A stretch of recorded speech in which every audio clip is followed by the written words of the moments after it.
وہی تو ہے جس نے آسمانوں اور زمین کو 6 دن میں بنایا اور اس وقت اس کا عرش پانی پر تھا۔ تمہارے پیدا کرنے سے مقصود یہ ہے کہ وہ تم کو آزمائے کہ تم میں عمل کے لحاظ سے کون بہتر ہے۔ اور اے نبی، اگر تم کہو کہ تم لوگ مرنے کے بعد زندہ کر کے اٹھائے جاؤ گے تو کافر کہہ دیں گے کہ یہ تو کھلا جادو ہوا، اور اگر ایک مدت معین تک ہم ان سے عذاب روک دیں تو کہیں گے کہ کون سی چیز عذاب کو روکے ہوئے ہے۔ دیکھو، جس روز وہ ان پر واقع ہوگا پھر ٹلنے کا نہیں، اور جس چیز کا یہ مذاق اڑاتے ہیں وہ ان کو گھیر لے گی۔ اور اگر ہم انسان کو اپنے پاس سے نعمت بخشیں پھر اس سے اس کو چھین لیں تو نا امید اور ناشکرا ہو جاتا ہے، اور اگر تکلیف پہنچنے کے بعد آسائش کا مزہ چکھائیں تو خوش ہو کر کہتا ہے کہ سب سختیاں مجھ سے دور ہو گئیں۔ بے شک وہ ہے ہی خوشی میں مست ہو جانے والا، بڑا فخر جتانے والا۔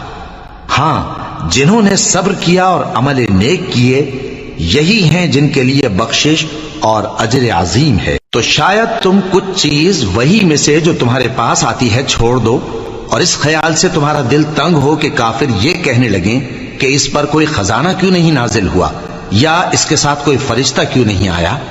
اے نبی، تم تو صرف نصیحت کرنے والے ہو، اور اللہ ہر چیز کا نگہبان ہے۔ کیا یہ لوگ کہتے ہیں کہ اس نے قرآن از خود بنا لیا ہے؟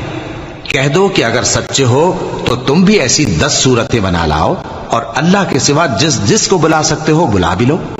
بس اگر وہ تمہاری بات قبول نہ کریں تو جان لو کہ یہ قرآن اللہ کے علم سے اترا ہے، اور یہ کہ اس کے سوا کوئی معبود نہیں۔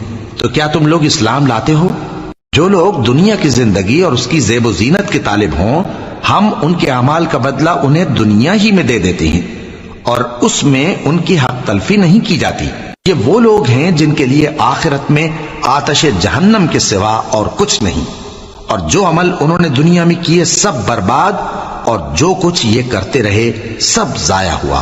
بھلا جو لوگ اپنے پروردگار کی طرف سے دلیل روشن رکھتے ہوں اور ان کے ساتھ ایک آسمانی گواہ بھی اس کی جانب سے ہو، اور اس سے پہلے موسیٰ کی کتاب ہو جو پیشوا اور رحمت ہے، تو کیا وہ قرآن پر ایمان نہیں لائیں گے؟ یہی لوگ تو اس پر ایمان لاتے ہیں، اور جو کوئی اور فرقوں میں سے اس سے منکر ہو تو اس کا ٹھکانہ آگ ہے۔